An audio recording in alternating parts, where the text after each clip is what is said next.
চুল আছে সে যেন চুলের যত্ন নেয়। যার চুল আছে কি করে? সে যেন চুলের যত্ন নেয়। চুল চলে গেলে তো আর যত্ন নেওয়া যাবে? যাদের নাই তারা কি বাবরি রাখতে পারবে? যাদের আছে সুন্নত বাবরি রাখা যাবে না ইনশাআল্লাহ?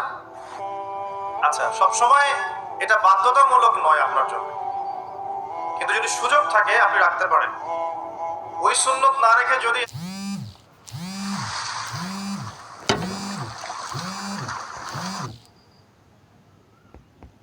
আপনি এখন তেলাপোকা ছাড় দেন তাহলে তো সমস্যা। তেলাপোকা ছাড় কি? হাদিসে একটা শব্দ আছে কুজা করা। এটা মানে কি? মাঝখানে চুল থাকে এইভাবে লম্বা আর দুই পাশ ফাঁকা। এই চুল কাটাটাকে হাদিসে নিষেধ করা হয়েছে। এটা কি জানতেন? আপনারা জানেন না? আমি জানি। এভাবে চুল কাটাটাকে হাদিসে কি করা হয়েছে? নিষেধ করা হয়েছে। আর রাসূলুল্লাহ সাল্লাল্লাহু আলাইহি ওয়াসাল্লাম সবসময় একটা কথা বলতেন যে তোমরা ইহুদি খ্রিস্টানদের বিরোধিতা করবে। তোমরা ইহুদি এবং খ্রিস্টানদের কি করবে? বিরোধিতা করবে। তারা দাড়ি কেটে ফেলে, তোমরা দাড়ি ছেড়ে দিবে। তারা গোফ কেটে ফেলে, তারা গোফ ছেড়ে দেয়, তোমরা গোফ কেটে ফেলে। আবার বলছো, তারা মুশরিকরা কি করে? মুশরিকরা দাড়ি ছেটে ফেলে, তোমরা দাড়ি ছেড়ে দিবে। আর তারা গোফ লম্বা করে, তোমরা গোফ ছেটে ফেলবে। সবসময় আমাদেরকে উৎসাহিত করা হয়েছে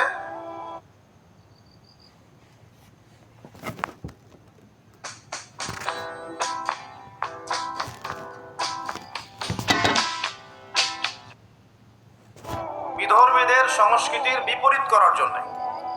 আর আজকে আমরা কি করছি?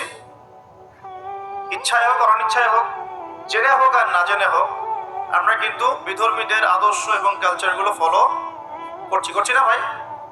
পোশাক আশাক, দেহের গঠন, চলাফেরা, কথাবার্তা, জীবনের লাইফস্টাইল, রুটিন, এগুলো কি মুসলিমদের মতো হচ্ছে না অমুসলিমদের মতো হচ্ছে?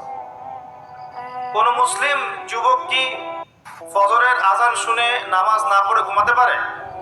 আবার দুপুর 12টায় ঘুম থেকে উঠতে পারে? দুপুর 2টায় নাস্তা করতে পারে? বিকেল সময়টা গার্লফ্রেন্ডের সাথে ঘুরতে পারে? আর সন্ধ্যাবেলায় বন্ধুদের সাথে আড্ডাবাজি করে, জুয়া খেলে, বারের সময় কাটিয়ে রাত্রে আবার এসে ইন্টারনেট চালাতে চালাতে 3টা 4টা 5টা বাজে, তখন ঘুমিয়ে যায়। এই হচ্ছে এখনকার যুব সমাজের আদর্শ। একটা অসুস্থ প্রজন্ম তৈরি করছি আমরা, অসুস্থ প্রজন্ম। বিগত মনে হয় 40-50 বছর থেকে একটা প্রজন্ম তৈরি হয়েছে বাংলাদেশে, স্পেশালি আমাদের মতো ইয়াং জেনারেশন যারা আছো, একটা অসুস্থ প্রজন্ম তৈরি হয়েছে। বাবাকে সালাম দিতে এদের লজ্জাবোধ হয়, ঘরে ঢুকে মাকে সালাম দিবে লজ্জা পায়, বাসা থেকে বের হওয়ার সময় দোয়া করে বের হবে মনে থাকে, চুলটা কাটবে রাসূল সাল্লাল্লাহু আলাইহি ওয়াসাল্লাম মতো না, ওদের আদর্শ নেই। ড্রেস আপ, এটা পোশাক আশাক হবে ইসলামিক লেবাস, ওদের লজ্জা লাগে, মনে হয় যেগুলো এই যুগে মনে হয় চলে না। যদি ঢিলা ঢালা পোশাক পরি তাহলে আমি পিছিয়ে পড়ব, এটা মনে হয়। তারপরে দেখা যায় পাপকে তারা খুব একটা পাপ মনে করে না। জেনা ওদের কাছে পাপ নয়, প্রিমিক্সিং ওদের কাছে কোনো পাপ নয়, ছেলে মেয়ের অবাধ মেলামেশা ওদের কাছে কোনো পাপ মনে হয় না, এটা স্বাভাবিক মনে হয়। গার্লফ্রেন্ড বয়ফ্রেন্ড কালচার ওদের কাছে স্বাভাবিক মনে হয়। মাদকদ্রব্য অলমোস্ট এভরিবডি ওই প্রজন্মের মাদক, সিগারেট, গাঁজা, ইয়াবা, ফেন্সিডিল এগুলোর সাথে সম্পৃক্ত। ম্যাক্সিমাই পর্নোগ্রাফির সাথে সম্পৃক্ত। প্রকাশ্য গোপনে মোবাইলে, ইন্টারনেটে, বাসায়, ল্যাপটপে সবাই পর্ন দেখছে বসে বসে। হ্যাঁ, রাত্রে পর্ন থেকে সকালে নামাজ পড়তে আসে। তারপরে অপসংস্কৃতি, বিভিন্ন কনসার্টে এদেরকে পাবেন আপনি। বিভিন্ন এই যে পিকনিকের মৌসুম চলছে এখন, উচ্চস্বরে গান বাজনা বাজাবে, হ্যাঁ, ওখানে মাদকদ্রব্য সেবন করবে, সারা রাত জাগবে, ওখানে পাবেন আপনি এদের। রাত 3টা 4টায় অ্যালার্ম দিয়ে থাকে যে আর্জেন্টিনা আর ব্রাজিলের খেলা আছে, এই জন্য তাহাজ্জুদ উঠতে পারে না। পড়াশোনা করছে, কি পড়াশোনা করছে আল্লাহ ভালো জানেন, এবং এই পড়াশোনাগুলো দিয়ে দেশেরই বা কি উপকার হচ্ছে আমি সেটাতেও প্রশ্ন তুলতে পারি। কতজন বিজ্ঞানী তৈরি করেছি আমরা, কতজন আইনস্টাইন তৈরি হয়েছে। উচ্চশিক্ষার জন্য বাইরে যাচ্ছি, ডিগ্রিগুলো অর্জন করে দেশে আসছি, এসে বলছি আল্লাহ বলতে কেউ নাই। একটা অসুস্থ প্রজন্ম তৈরি করছি আমরা। মোবাইল এডিকশন, স্ক্রিন এডিক্টেড, সারাদিন ফোন নিয়ে দেখবেন ব্যস্ত, এবং ফোনে কিন্তু ভালো কিছু করছে না, খারাপ কিছুই করছে। ফ্রি ফায়ার খেলছে, পাবজি খেলছে, ফোনে ফোনে জুয়াও খেলা হয় এখন, ফোনে এখন জুয়াও খেলা হয়। এক জায়গায় গোল হয়ে বসে আছে, জিজ্ঞাসা করবেন কেন, ইনভেস্টিগেট করে দেখবেন লুডো খেলছে। লুডো, এই লুডো নামে যে একটা গেম আছে আমরা জানতামই না, ভাবতাম যে একসাথে গোল হয়ে বসে কি করে এরা। একদিন এক যুবক বললো যে লুডো খেলে। একটা অসুস্থ প্রজন্ম তৈরি করেছি আমরা। এই প্রজন্মের হাতে দেশও নিরাপদ না। এই প্রজন্মের হাতে উম্মার কথা অনেক দূরের কথা, মুসলিম উম্মা অনেক দূরের কথা, দেশও নিরাপদ নয়। যারা এদেশকে করে দিয়েছে তারা আমাদের মতো ছিল না। তাদের শৌর্যবীর্য ছিল, গায়রত ছিল, ব্যক্তিত্ব ছিল। আমাদের দাদা পরদাদা, তাদের ব্যক্তিত্ব ছিল, গায়রত ছিল, শারীরিক শক্তি ছিল, মানসিক শক্তি ছিল। এখনকার প্রজন্ম দেখছেন অঙ্কে 80 নম্বর না পেলে, একটা A+ না পেলে আত্মহত্যা করে ফেলছে। ভাবখানে এমন জীবনটাই নষ্ট হয়ে গেল। একটা A+ পায় নাই, আত্মহত্যা করে ফেলছে। ওর দ্বারা আপনি উম্মার বিজয় কামনা করছেন। একটা অসুস্থ প্রজন্ম তৈরি করছে। খুব গড় করে খেয়াল করে দেখেন আপনার আমার সন্তানদের জন্য কোন পরিবেশ রেখে যাচ্ছে। সবখানে পর্নোগ্রাফি। আমাদের সবার ফোনগুলোকে যদি এখন সার্চ করা হয় দেখা যাবে অলমোস্ট এভরিবডি এটার সাথে সম্পৃক্ত আছে, ইচ্ছায় হোক অনিচ্ছায় হোক। মাদকদ্রব্যের সাথে অনেকেই সংশ্লিষ্ট, এবং স্মোকিংটাকে ফ্যাশন মনে করি। স্মোকটা যে মাদক এটা বিশ্বাস করতে চাই না। খুব কম ইয়াং জেনারেশন পাওয়া যাবে যাদের অ্যাফেয়ার নাই, হারাম অ্যাফেয়ার, বয়ফ্রেন্ড গার্লফ্রেন্ড কালচার নাই, খুব কম পাওয়া যাবে। খুব কম ছেলে পেলে পাবেন আপনি যারা হারাম মিউজিক শোনে না। খুব কম ছেলে পেলে পাবেন যারা আপনাকে 10টা সূরা মুখস্থ বলতে পারবে। 10টা সূরা মাত্র, 10টা, চ্যালেঞ্জ করলাম, 10টা সূরা মুখস্থ বলতে পারবে না। খুব কম। আপনি খুব কম ইয়াং জেনারেশন পাবেন যারা 5 ওয়াক্ত নামাজ পড়ে মসজিদে এসে। ইয়াং জেনারেশনে খুব কম ছেলে পেলে পাবেন যারা বিশুদ্ধ করে কোরআন তেলাওয়াত করতে পারে। অনেক সময় দেখা যায় আফসোস, অনেকে শায়েখ টাইটেল দিয়ে বসে থাকে, কোরআন তেলাওয়াত করতে জানে না। বিশ্বাস করছেন না? আমার সামনে বসায়, ওলামায়ে কেরামদের সামনে বসায় দিয়ে বিশুদ্ধ করে কোরআন তেলাওয়াত করা শিখতে হবে তাকে আরো 1 বছর বক্তব্যে গিয়ে। তারপরে পড়তে হবে আরবি ব্যাকরণ, তারপর আরবি বালাগাত, উসুল, তারপরে আকীদা, হাদিস, ইবারত, ফিকহ, উসুল হাদিস। এই সাবজেক্টগুলো কভার করার পরে ইফতা দিতে হবে, ইফতা, তারপর হবে মুফতি। এত পড়াশোনার এখন প্রয়োজন হয় না, সবাই ইন্টারনেট ছায় এখন। বিশুদ্ধ করে কোরআন তেলাওয়াত করতে পারছে না, স্টেজে উঠে বলছে অমুক মুফতিকে ডাকো, তমুক মুফতিকে ডাকো, বাসে বসবো। এই ফিতনাগুলো বন্ধ করতে হবে। কনস্ট্রাকটিভ পড়াশোনা দরকার। আমাদের যুব সমাজের কতজন ছেলে পেলে বিশুদ্ধ করে কোরআন তেলাওয়াত করতে পারে এটা জরিপ করে দেখেন। যারা পারে তাদের পড়াগুলোকে ওস্তাদদের সামনে শোনান, দেখবেন কতগুলো ভুল বের করা যায়। শুধু কোরআন তেলাওয়াতের কথাই বললাম, আর এই সিলেবাস তো অনেক গভীর। আজকে থেকে 10 বছর আগে মনে করতাম অনেক জানি, 10 বছর পরে এসে দেখছি যে আসলে এমন এক সাগরে ডুব দিয়েছে আমি কিছুই জানি না। ইসলাম এত গভীর একটা সমুদ্র, ইসলামের জ্ঞান মনে হচ্ছে আমি 2% জ্ঞান অর্জন করতে পারিনি আজ পর্যন্ত। বিশ্বাস করেন, মন থেকে কথাটা বললাম। যত গভীরে যাবেন আপনি মনে হবে আপনি জাহেল।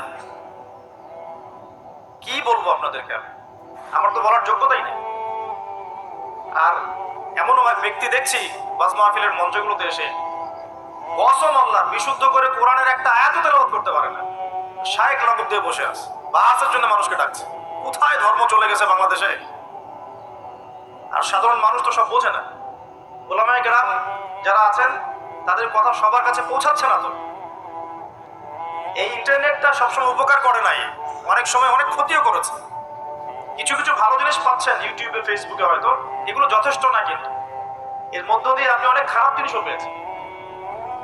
এমন অনেক ফিতনা ছড়িয়ে গেছে যেগুলো আসলে শক্তভাবে প্রতিহত করা দরকার ছিল। কে করবে প্রতিহত? যাদের কাছে ক্ষমতা আছে তাদের উচিত এগুলো প্রতিহত করা। আল্লাহ তৌফিক দান করুন।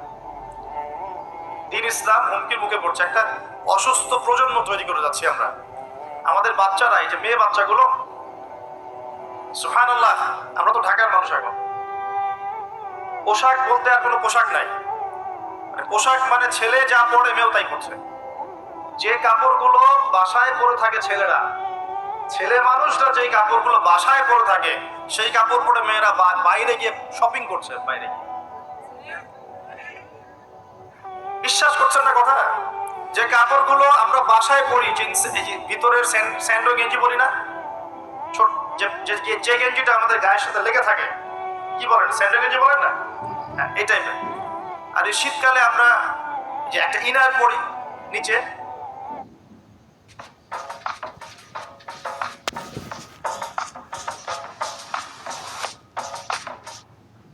যেটা আমরা অনেক সময় খেলাধুলার ক্ষেত্রে ইউজ করে, ভিতরে পড়ে একটা ইনার বলে। তো এগুলো পরে বাইরে মেয়েরা চলছে। একটা ছেলে মানুষের তো লজ্জা লাগে এগুলো পরে ঘুরতে। আপনি কি আপনার খালি গা হয়ে বা স্যান্ডো গেঞ্জি পরে বাইরে পাবলিকলি আসতে লজ্জা বোধ করেন না একটু? আপনি অবশ্যই উপরে একটা শার্ট পরেন, অথবা একটা জ্যাকেট পরেন, একটা চাদর পরেন, বা একটা পাঞ্জাবি বা জুতো পরে আসেন, তাই না? ভিতরের কাপড় পরে মেয়েরা বাইরে ঘুরছে এখন। এখন এই পরিবেশে আপনার মেয়ে যখন যাবে, 5 বছর 10 বছর মনে করেন বাসায় ছিল, ভালো তরবিয়ত দিয়েছেন, এখন বাইরে তো যেতে হবে, স্কুলে যাবে বা মাদ্রাসায় যাবে। ও যখন এই পরিবেশটা দেখবে, ওর কাছে মনে হবে আমি দুঃস্বপ্ন দেখছি। এমনও পোশাক আছে যে পোশাকগুলো পরে ঘুরে বেড়ায় আমাদের বড় বড় শহরের মেয়েরাই, যে পোশাকগুলো পরার পরেও তাদের গায়ের ভিতরের কাঠামো দেখা যায়। এখন এই প্রশ্ন করার, এই অহেতুক প্রশ্ন করার দরকার নাই যে আপনারাও কি তাহলে দেখেন নাকি, এই প্রশ্ন করার দরকার নেই, এটা বেয়াদবি প্রশ্ন। মূল কথা হচ্ছে ঘটনা সত্য কিনা, এটা হচ্ছে কথা। কারণ সবাই চোখ নিয়ে চলাফেরা করে, আর চোখ তো আর আকাশের দিকে উঠায় আপনি হাঁটতে পারবেন না, পারবেন? আর জমিনের দিকে তাকায় তো আপনি হাঁটতে পারবেন না। আপনাকে যেদিকে তাকাইতেই হবে, ডানে বামে, যেদিকে তাকাবেন সেদিকে এগুলো দেখতে পারবেন। এরকম পরিবেশে আমাদের মেয়েরা বড় হচ্ছে। বিশ্বাস করেন, ম্যাক্সিমাম মেয়ে কোরআন বিশুদ্ধ করে তেলাওয়াত করতে পারে না, 5 ওয়াক্ত নামাজ পড়তে জানে না, ওযুর ফরজ কি জানে না। এমনকি এমন কিছু প্রশ্ন আসে আমাদের কাছে অনলাইনে, ভাবি যে এত বেসিক প্রশ্ন মানুষ জানে না। এত বেসিক প্রশ্ন। মনে করেন প্রশ্ন করছে যে নামাজে সুবহান রাব্বিয়াল আ'লা এটা বাদ দিয়ে অন্য কোন তাসবিহ পড়লে হবে কিনা। এটা খুব কমন একটা বেসিক প্রশ্ন না? এর উত্তর কে না জানে? তো কোন জায়গায় আছি দেখেন। একটা সময় ছিল, আমি হিস্ট্রির অনেক গভীর ছাত্র, আন্দালুসে একটা সময় ছিল, ওই সময় প্রত্যেক ঘরে ঘরে একজন করে হাফেজা মেয়ে পাওয়া যেত। হ্যাঁ, ঘরে ঘরে শুধু হাফেজা না, মুহাদ্দিসা মেয়ে পাওয়া যেত। কোনো কোনো ক্ষেত্রে মেয়েরা ফকিহ হয়েছে। এখন দেখবেন বেসিক ওযুর মাসআলা, গোসলের মাসআলা, হ্যাঁ, ফরজ গোসলের মাসআলা, নামাজের ফরজ ওয়াজিব, হায়েজ নেফাসের মাসআলা, এই বেসিক মাসআলাগুলো আমাদের তরুণ প্রজন্ম জানে না। অথচ এদিকে পড়াশোনা করেছে 20 বছর 25 বছর। কোথায় পড়াশোনা করলেন আর কি শিখলেন? আর এত টাকা পয়সা খরচই বা কেন করলেন এর পিছনে? আমরা তো বলছি না যে জেনারেল শিক্ষায় শিক্ষিত হবেন না, কিন্তু ইসলামিক শিক্ষাকে বিসর্জন দিয়ে কি জেনারেল শিক্ষায় শিক্ষিত হতে হবে? ইসলামিক শিক্ষার কোনো দরকার নাই, দুনিয়ায় সবকিছু। আর জেনারেল শিক্ষায় শিক্ষিত হয়ে আপনি কি সত্যি আপনার শিক্ষা দিয়ে দেশ এবং জাতির খেদমত করছেন, নাকি একটা সার্টিফিকেটের জন্য আপনি দৌড়াচ্ছেন? নিজের মনকে, বিবেককে প্রশ্ন করবেন সততার সাথে, আয়নার সামনে দাঁড়িয়ে, সত্যি কি আপনি আপনার জ্ঞান দিয়ে সমাজের কোনো খেদমত করেছেন কিনা, নাকি আপনি জ্ঞানটা অর্জন করতে চাচ্ছেন শুধুমাত্র একটা সার্টিফিকেট অর্জন করা, সার্টিফিকেট দিয়ে একটা জব না হলে বিয়ে হবে না, বিয়ে না হলে মেয়ে দিবে না, মেয়ে না দিলে আমি তো জীবনে কিছুই করতে পারবো। এই তো জীবন চক্রটা এমনি চলছে।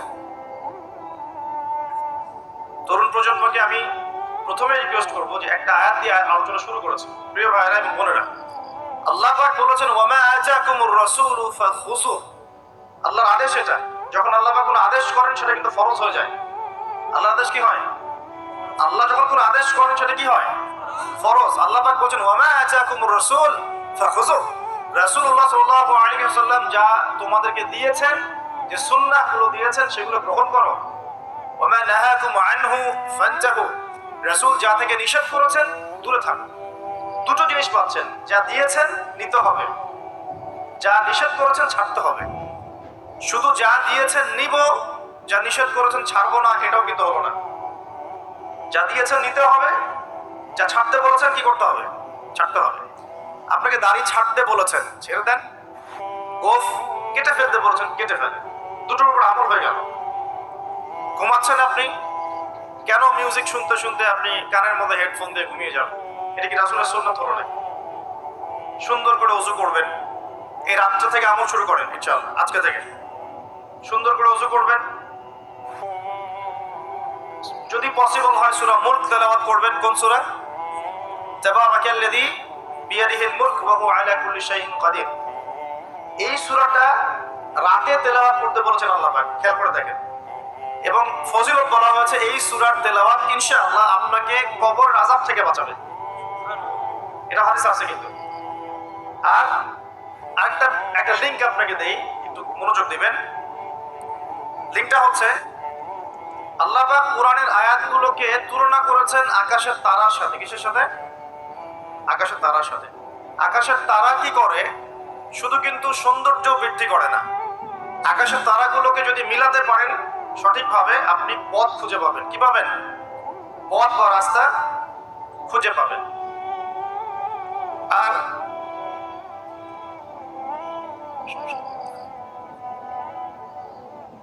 যদি আপনি কোরআনের আয়াতগুলোকে মিলাতে পারেন, আকাশের তারা মিলালে যেমন পথ খুঁজে পাবেন, ঠিক একইভাবে কোরআনের আয়াতগুলোকে যদি মিলাতে পারেন তাহলে আপনি হেদায়েত খুঁজে পাবেন ইনশাআল্লাহ। তাহলে এখানে একটা মিল আছে না? এখন সূরা মুলক আল্লাহ রাতে তেলাওয়াত করতে বলছেন, আর রাতের বেলায় আপনি আকাশের তারা খুঁজে পাবেন। মিল পাচ্ছেন? আরো একটা মিল বলে দিই। সূরা মুলকের মধ্যে আল্লাহ পাক বলেছেন আকাশের তারা দেখতে। কি বলেছেন? আকাশের তারা তাকাতে বলেছেন। আকাশের দিকে তাকাও, আল্লাহর নিদর্শনগুলোর দিকে তাকাও, আসমানের তারাগুলোর দিকে তাকাও। দেখো এই সৃষ্টির মধ্যে তুমি কোন রকম খুঁত খুঁজে পাও কিনা, কোন ত্রুটি খুঁজে পাও কিনা। পাওয়া যাবে? তোমার দৃষ্টি বারবার ব্যর্থ হয়ে ফিরে আসবে, কিন্তু কোনো ত্রুটি তুমি খুঁজে পাবে না। দেখেন আল্লাহ পাক বলছেন কোরআনের আয়াতগুলো পথ দেখাবে, ঠিক যেমন আসমানের তারাগুলো পথ দেখায়। আর আল্লাহ পাক রাতের বেলায় সূরা মুলক তেলাওয়াত করতে বলছেন, যেই সূরার মধ্যে তারা দেখার কথা আছে। মিল পাচ্ছেন? রাতের বেলা সূরা মুলক তেলাওয়াত করতে শেখেন, অথবা মুখস্থ করে ফেলেন। মুখস্থ করতে পারবেন না ইনশাআল্লাহ? কয়টা আয়াত এখানে? কয়টা আয়াত বলেন তো? কয়টা? আস্তাগফিরুল্লাহ। কয়টা আয়াত? 30টা। কয়টা আয়াত? নবীজি বলেছেন কোরআনে একটা সূরা আছে 30 আয়াতের। কত আয়াতের? 30 আয়াতের। এই 30 আয়াতের সূরা তার পাঠকের পক্ষে ঝগড়া করবে, আল্লাহ পাকের সাথে কথোপকথন করবে, বলবে যে আল্লাহ আমার পাঠকারীকে তুমি মাফ করে দাও, জোর দিবে। মানে এটা আল্লাহ পাকের ইচ্ছাতেই হবে, এবং আল্লাহ পাক তার কথা শুনবেন এবং তাকে মাফ করে দিবেন ইনশাআল্লাহ। তো এই সূরাটা মুখস্থ করা যাবে না ইনশাআল্লাহ। এই সূরার শেষে আরেকটা কথা আছে, পুরো সূরা বললে পুরো সূরা এই সূরা দিয়ে লেকচার শেষ হয়ে যাবে, এটা আরেকদিন বলবো ইনশাআল্লাহ। শেষের একটা কথা বলে দিই। এই সূরার শেষের দিকে একটা কথা আছে, কুল আরাআইতুম ইন আসবাহা মাআকুম গাওরান ফামা ইয়াতিকুম বিমাইন মাঈন। আল্লাহ পাক বলছেন তোমরা কি কখনো ভেবে দেখেছো যে যদি আল্লাহ পাক এই ভূগর্ভস্থ পানিটাকে নিচে নামিয়ে দেন, ভূগর্ভস্থ পানির স্তরটাকে নিচে নামিয়ে দেন, কোন সত্তা কি আছে যে তোমাকে সেই পানি এনে দিবে? আছে? এই আয়াত থেকে আমাদের একটা শিক্ষা আছে, একটু বলি শোনেন। শিক্ষাটা হচ্ছে আমরা এখন অপচয় খুব পটু, আমরা খুব অপচয় করি জিনিসপত্র। আমরা গ্যাস অপচয় করি, রাষ্ট্রের সম্পদ অপচয় করি, রাষ্ট্রের রাস্তাঘাট নিজের বাপ দাদার সম্পত্তি মনে করে নষ্ট করে ফেলি। সম্পত্তি কিন্তু আমার না, এটা রাষ্ট্রের, জনগণের। আপনি রাষ্ট্রের সম্পত্তি নষ্ট করতে পারেন না, আপনাকে কিন্তু জবাব দিতে হবে। এই যে রাস্তায় যাচ্ছেন মনে করেন টোল দিতে হবে, বাইকটা টান দিয়ে টোল না দিয়ে চলে গেলেন, এই যে একটা চুরির অপরাধ হলো, প্রতারণা হলো আপনার, এটা হক ছিল রাষ্ট্রের, নষ্ট হয়ে গেল। এভাবেই রাষ্ট্রের সম্পদগুলো নষ্ট হচ্ছে, অনেকেই করছে। এটা করা যাবে না। এই যে পানি অপচয় করছি আমরা, গ্যাস অপচয় করছি, কোনো কোনো ক্ষেত্রে আমরা আমাদের হায়াতও অপচয় করছি, করছি না? হায়াত অপচয় করছি না? সময় হায়াতও অপচয় করছি, আমাদের যৌবন অপচয় করছি। অপচয়ের পটু একটা জাতিতে পরিণত হয়েছি আমরা। আল্লাহ মাফ করুক আমাদের। আল্লাহ পাক দেখেন, আল্লাহ পাক বলছেন পানির স্তর কিন্তু নিচে নেমে যেতে পারে, যদি নিচে নেমে যায় আল্লাহ ছাড়া কে আছে পানি নিয়ে আসবে তোমাদের জন্য? এই পানি অপচয় করতে করতে করতে করতে এখন পানির স্তর নিচে নেমে গেছে অলরেডি। ঢাকা সহ বাংলাদেশের, ঢাকা স্পেশালি এর পানির যে লেয়ার এটা নিচে নেমে যাচ্ছে দিন দিন। খবর আছে আপনার? সারাদিন একদিন 24 ঘন্টায় পুরো ঢাকা শহরের প্রত্যেকটা বাথরুমে যত গ্যালন গ্যালন পানি অপচয় হয়, এগুলোকে সংরক্ষণ করা গেলে বাংলাদেশের পানির অপচয়, পানির কোনো সংকটই থাকতো না। এখন মনে হচ্ছে পানি তো অনেক, সমস্যা নাই, পানি চলে যেতে কয়দিন সময় লাগবে? নদীগুলো শুকিয়ে যাচ্ছে না, আগের মতো পানি আছে নদীতে, নদীগুলো শুকাচ্ছে না। অপচয় এমন একটা কাজ, যখন একটা জাতি অপচয় করে তখন তাদের উপর থেকে বরকতটা উঠে যায়। কি উঠে যায়? বরকত। আমরা অপচয়টা বন্ধ করে দিই, আল্লাহ তৌফিক দান করুন। আমাদের অপচয়টা দেখাচ্ছি, একটু দেখেন। আমরা মাশাআল্লাহ মসজিদে যাই, গিয়ে মাশাআল্লাহ আমরা ট্যাপটা ছাড়ি, আর যার ইমানের জোর যত বেশি তার ট্যাপের স্পিডও মাশাআল্লাহ তত বেশি। ঠিক আছে, পানি পড়তে থাকে দেদারসে, এক বালতি পানি দিয়ে আমরা ওযু করি, এক বালতি পানি দিয়ে আমরা একজন ওযু করি। খেয়াল করে দেখেন, এখন যদি মসজিদে নামাজ পড়তে আসে 500 জন মুসল্লি, 500 বালতি পানি খরচ করে ফেলেছে। ওমর রাদিয়াল্লাহু আনহুর যুগ হলে এই মুসল্লিরা মাইর খেত। ওমর রাদিয়াল্লাহু আনহুর যুগটা থাকলে এখন এই মুসল্লিদেরকে পিটানো হতো, ওখানে প্রশাসন থাকতো কতটুকু পানি খরচ করতে দেখার জন্য। এটা কি অপচয় মনে হচ্ছে না আপনার কাছে? এক বালতি পানি দিয়ে রাসূল সাল্লাল্লাহু আলাইহি ওয়াসাল্লাম এক বালতিরও কম পানিতে গোসল করতেন। সহিহ বুখারী পড়ে দেখেন, নবী সাল্লাল্লাহু আলাইহি ওয়াসাল্লাম এক বালতিরও কম পানি দিয়ে গোসল করতেন। আর আমরা ওযুই করি এক বালতি পানি লাগে, আধা বালতি পানি লাগে। আর এই শহরগুলোতে যে শাওয়ার ছেড়ে দিলাম, ব্যাস পড়ছে পানি 1 লিটার, 10 লিটার, 15 লিটার, 20 লিটার গোসল করতেছে। মহিলা ঢুকলে তো কথাই নাই, 40-50 লিটার পানিও চলে যেতে পারে। এই যে পানির অপচয়, এটা লেকচারে বলবো ভাবছিলাম, সুযোগ পাচ্ছিলাম না, আজকে মনে পড়েছে বলে দিলাম। পানির অপচয় করেন না, আল্লাহ পাক কিন্তু পানির নিয়ামত নিয়ে নিতে পারেন, পানির স্তর নিচে নেমে যেতে পারে, কিন্তু আল্লাহ পাক আমাদেরকে বোঝার তৌফিক দান করুন। শুধু পানি না, কোন সম্পত্তিরই অপচয় করবেন না, ব্যক্তিগতও না, রাষ্ট্রেরও না। সম্পত্তি সঞ্চয় করার চেষ্টা করেন ইনশাআল্লাহ, তাহলে সামনের যে দিনগুলো আসবে কঠিন, ওই সময় ইনশাআল্লাহ লাভ হবে আমাদের। কঠিন দিন যে সামনে আসছে, এটা কি বিশ্বাস করেন না? বিশ্বাস করার দরকার নাই, যখন আসবে তখন বুঝেন। এখন শোনেন, যুবক ভাইদেরকে বলছিলাম এবং যুবতীদেরকেও বলছি, স্পেশালি ইয়াং জেনারেশনটা বেশি, তার তোমাদেরকে বলছি, আল্লাহ পাকের এখানে দুইটা কথা আছে। একটা কথা, রাসূলের আদেশ যা যা আছে মানতে হবে, নিষেধ যা যা করেছেন বর্জন করতে হবে। স্টার্ট করেন ঘুম থেকে। ঘুমানোর সময় আপনি সূরা মুলক পড়েন। সূরা মুলক তেলাওয়াত করতে হলে কোরআন তেলাওয়াত করার আগে শিখতে হবে, তাই তো? সবাই জানি তো ইনশাআল্লাহ? কোরআন তেলাওয়াত করা জানি? কনফিডেন্স নাই? কোরআন তেলাওয়াত করা জানেন না? আল্লাহ সবাইকে তৌফিক দেন। আজকের মাহফিল সার্থক হবে যদি একটা ওয়াদা করে বাসায় যান, এই ওয়াদাটা পূরণ করতে পারেন, আজকের এই মাহফিল সফল করবেন। আগামী মার্চ মাসের মনে হয় 20 থেকে 25 তারিখের দিক থেকে সম্ভবত রমজান শুরু হবে। ঠিক আছে, এটা কি মাস চলছে? ডিসেম্বর, জানুয়ারি, ফেব্রুয়ারি, মার্চ, 2 মাস বাকি আছে, 2-3 মাস বাকি আছে। এই 3 মাস সময়ের মধ্যে এই মাহফিলে উপস্থিত প্রত্যেক যুবক যুবতী বিশুদ্ধ করে কোরআন তেলাওয়াত করা শিখবেন, ওয়াদা করেন, আল্লাহর কাছে ওয়াদা করেন, শিখবেন ইনশাআল্লাহ। ইনশাআল্লাহ। শয়তান 3টা ধোঁকা দিবে। কয়টা ধোঁকা? হাত নামান। শয়তান 3টা ধোঁকা দিবে, এটা সবাইকে দেয়, আপনাকেও দিবে। 1 নাম্বার ধোঁকা, বৈজ্ঞানিক পদ্ধতি পড়েছি, হুজুরের কাছে পড়েছি, হ্যাঁ, তারাবির নামাজের আগে পরে পড়েছি, রমজানে পড়েছি, আমার জানার দরকার নেই, অনেক জানি। এটা শয়তানের একটা ধোঁকা। ভালো করে পড়াশোনা করলে বুঝবেন যে আপনি কিছু জানেন না এখনো। দ্বিতীয় ধোঁকা হচ্ছে, আপনাকে শয়তান ধোঁকা দিবে, আমার অনেক বয়স হয়ে গেছে, আমি আর পারবো না। এই ধোঁকা দেয় নাই ভাই? আমার অনেক বয়স হয়ে গেছে, আমি আর পারবো না, আমার জিহ্বায় আসে না। জিহ্বায় না আসলেও পড়তে হবে, তাহলে আপনি ডাবল নেকি পাবেন ইনশাআল্লাহ। জিহ্বায় না আসলেও যারা পড়ে, হাদিসে আসছে, মানে আটকে যায়, তারপরেও বহু আলাইহি শাক্কুন, এটা তার উপর কঠিন হয়, তারপরেও সে চেষ্টা করে, ফালাহু আজরান, তার জন্য ডাবল পুরস্কার, ডাবল নেকি হবে ইনশাআল্লাহ। আরেকটা শয়তান ধোঁকা দিবে, এটা তোমাদেরকে দিবে, ইয়াংদেরকে, সেটা হলো অনেক সময় পড়ে আছে, এত তাড়াহুড়োর কিছু নাই, পরে শিখে নিব। এই ধোঁকা দেয় নাই?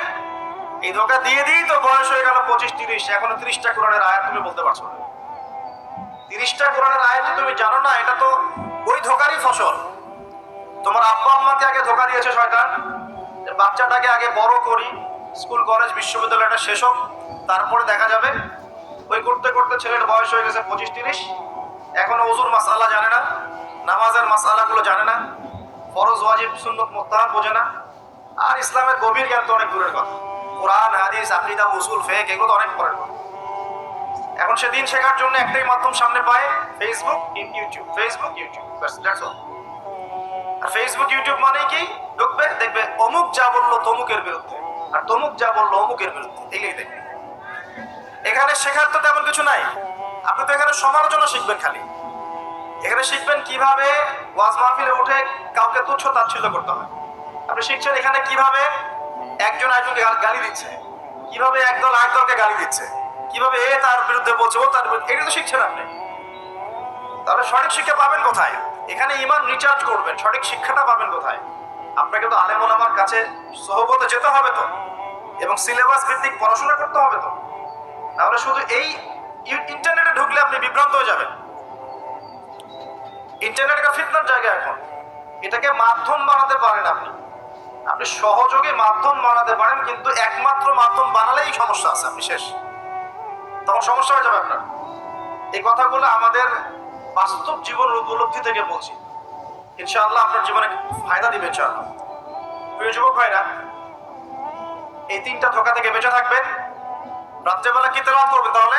কোন সূরা? সূরা মুলক। আছে ফজিলত কি কি ফজিলত? ইনশাআল্লাহ আপনাকে আল্লাহ রাব্বুল আলামিন এই সূরা তেলাওয়াতের বরকতে, এর ওসিলা ইনশাআল্লাহ কবরের আযাব থেকে বাঁচাবেন ইনশাআল্লাহ। কবরের আযাব সত্য না মিথ্যা? চোখে দেখা যায়? কোন পরীক্ষাগারে প্রমাণ করা যায়?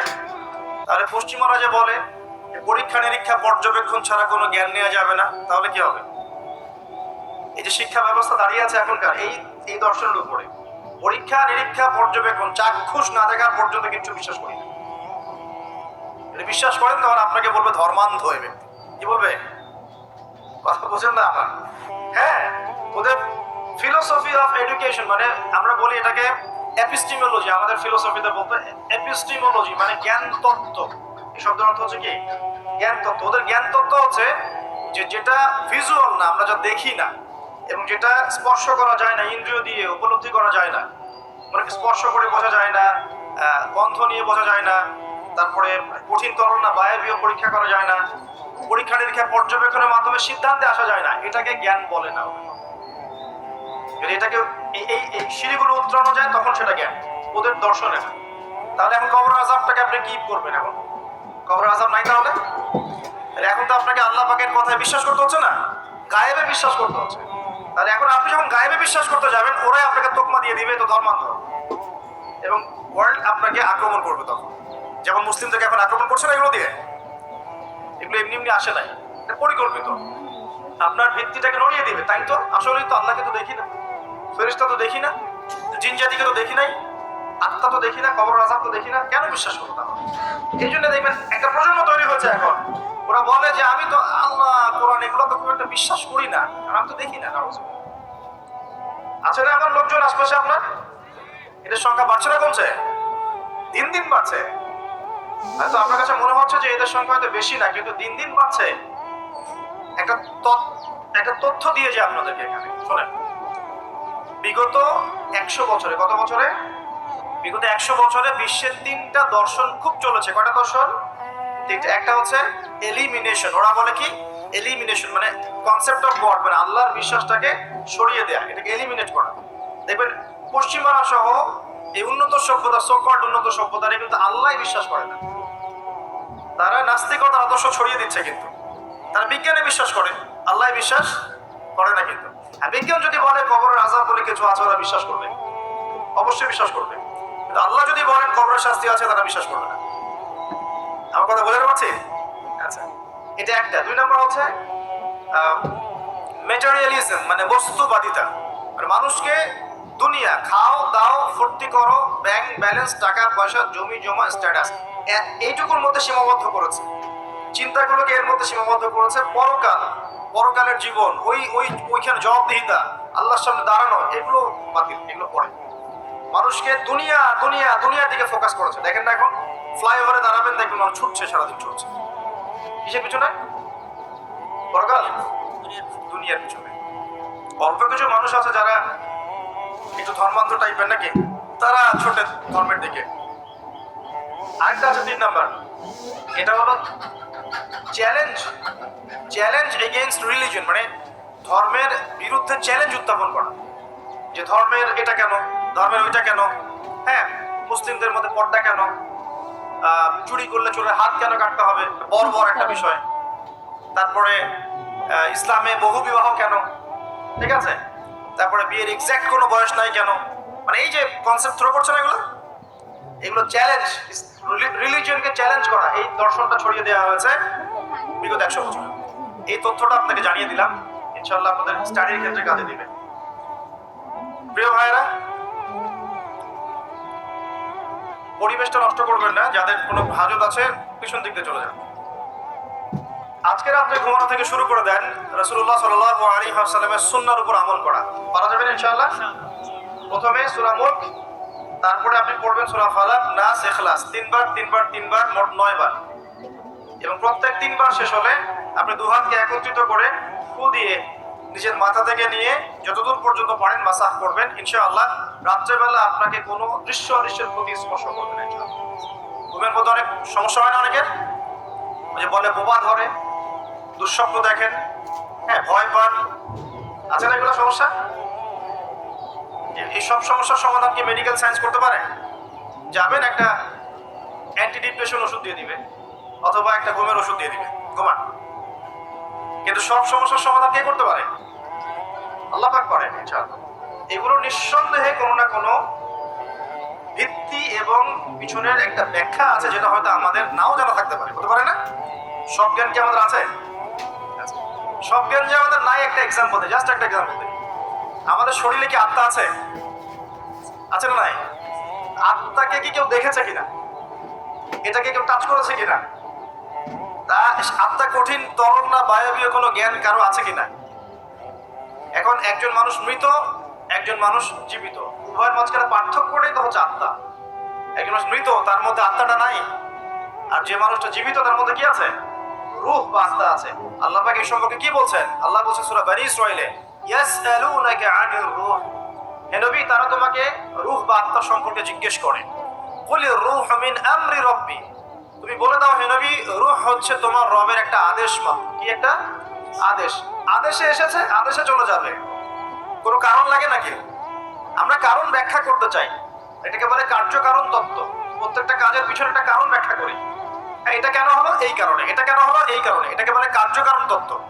আল্লাহ পাকের হুকুমে মানুষ যে মারা যাচ্ছে, এর পিছনে কোনো কারণ লাগে না? এই যে একটা মানুষ হাঁটছে ডেড, কারণ আমরা বলে দিলাম হৃদযন্ত্রের ক্রিয়া বন্ধ হয়ে মারা গেছে, এই তো, এই কথা তো। ক্রিয়াটা বন্ধ হলো কিভাবে? ভালোই তো ছিল, হঠাৎ করে কি বলছে? কার হুকুমে হলো? এটা কোনো হুকুমটা তো নাই। এই কনসেপ্টটাই তো বিশ্বাস করছে না। রূহ বলে কিছু একটা আছে না? এই রূহের কি ব্যাখ্যা আমি করতে পারবো? এই জ্ঞান কি আমার আছে? আল্লাহ বলছেন ওয়া মা উতীতু মিনাল ইলমি ইল্লা কলিলা, এই বিষয়ে তোমাদেরকে খুবই কম জ্ঞান দেওয়া হয়েছে, জ্ঞানই দেওয়া হয়নি। জ্ঞান কে দেয়? নাকি সব জ্ঞান আমরা অ্যাচিভ করি? জ্ঞানতাত্ত্বিক দর্শন শোনেন, কিছু মানুষ বলেছে সুদীর্ঘকাল ধরে মানুষ বুদ্ধি থেকে জ্ঞান পায়। কি থেকে পায়? বুদ্ধি থেকে। আবার কিছু মানুষ বলেছে মানুষ অভিজ্ঞতা থেকে জ্ঞান পায়। কি থেকে? অভিজ্ঞতা হয়েছে, জ্ঞান পেয়েছে, আগে জানতেন না এখন জানছেন। এখানে বিষয়টা কি? এর চূড়ান্ত বক্তব্যটা কি? চূড়ান্ত বক্তব্য দিয়েছে ইসলাম। ইসলাম বলছে ওয়াকুলিল হাক্কু মির রাব্বিকুম, হক বা সত্য রবের পক্ষ থেকে আসে। সূরা বাকারায় আছে ওয়া আল্লামা আদামা আল-আসমা কুল্লাহা, আল্লাহ পাক আদম আলাইহিস সালামকে সমস্ত নাম শিক্ষা দিয়েছেন। সূরা আলাতে আছে আল্লামাল ইনসান মা লাম ইয়ালাম, মানুষকে সেই জ্ঞান শিক্ষা দিয়েছেন যা মানুষ জানতো না।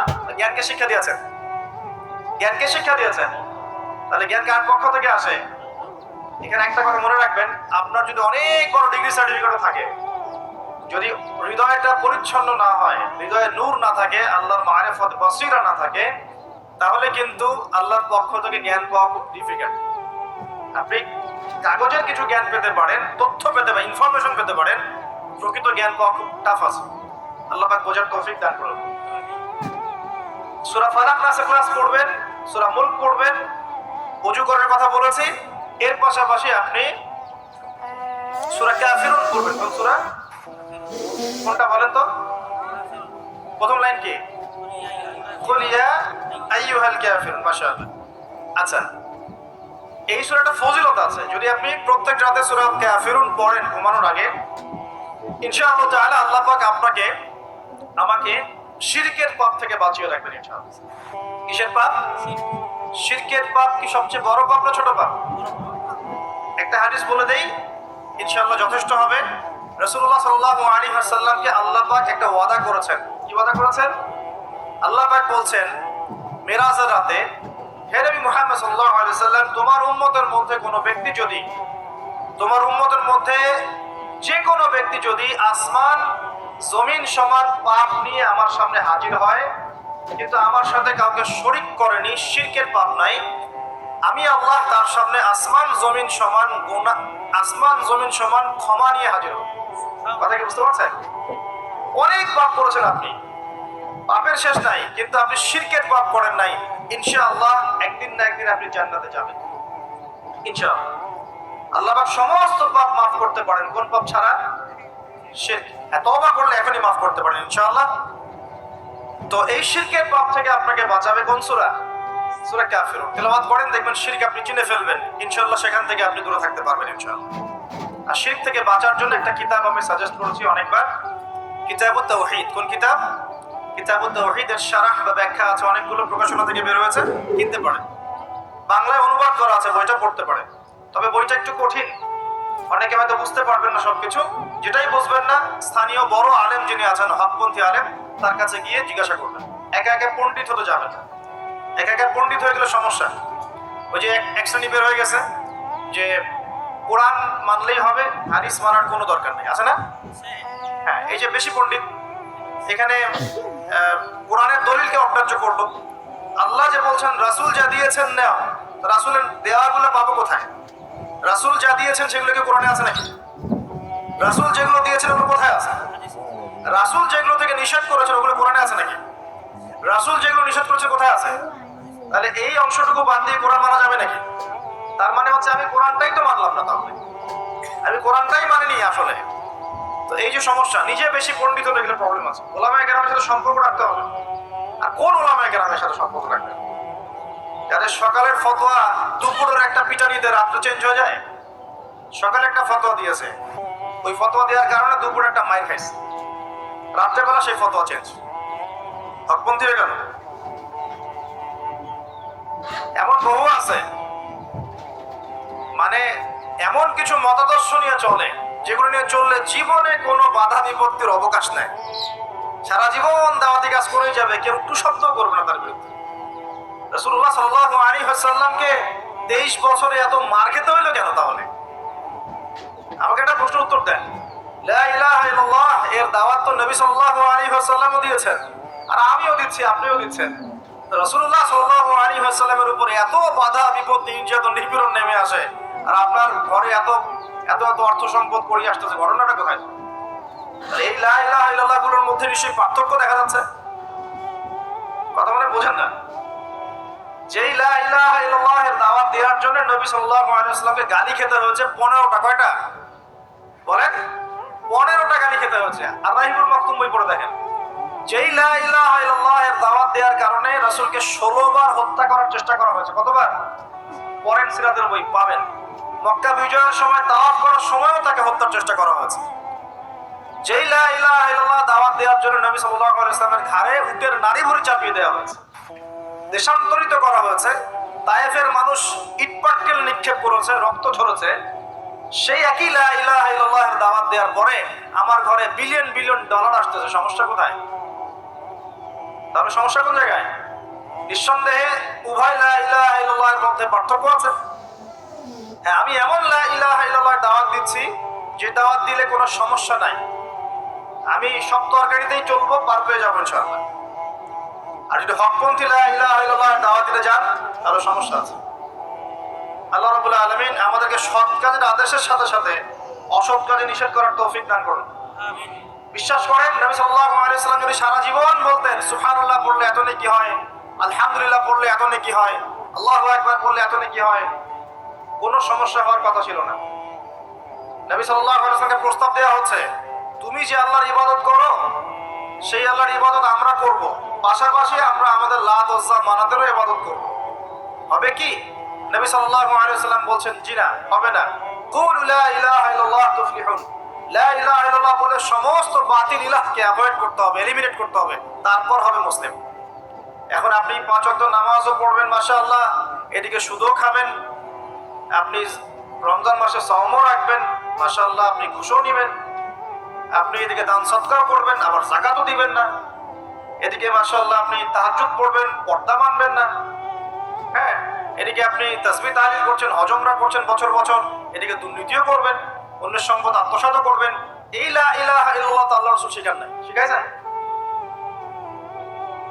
উদখুলু ফিস সিলমি কাফা মানে কি? তোমরা পরিপূর্ণরূপে ইসলামে কি করো? প্রবেশ করো। এখন ইসলামে পরিপূর্ণ প্রবেশ মানে কি? নামাজও করবেন, সুদও খাবেন, আর এদিকে রোজাও রাখবেন, ঘুষও খাবেন, এদিকে হজ উমরা করবেন, বোনের সম্পত্তি মেরে খাবেন। এগুলো কি লা ইলাহা ইল্লাল্লাহ শিক্ষা? মনে রাখবেন, লা ইলাহা ইল্লাল্লাহ এর হকপন্থী উলামায়ে কেরাম যারা, সোহবতে গিয়ে পড়ে দিন শিখবেন ইনশাআল্লাহ। পারবেন না? এটা চেনার জন্য আপনাকে এত কষ্ট করতে হবে না, এত কষ্টের প্রয়োজন নাই। খালি দেখবেন যে কাদের দাওয়াতে বাধা বিপত্তি নেমে আসে আর কাদের আসে না। এতটুকু চোখ কান খোলা রাখলেই বুঝতে পারবেন ইনশাআল্লাহ। তুমি কবে দিবে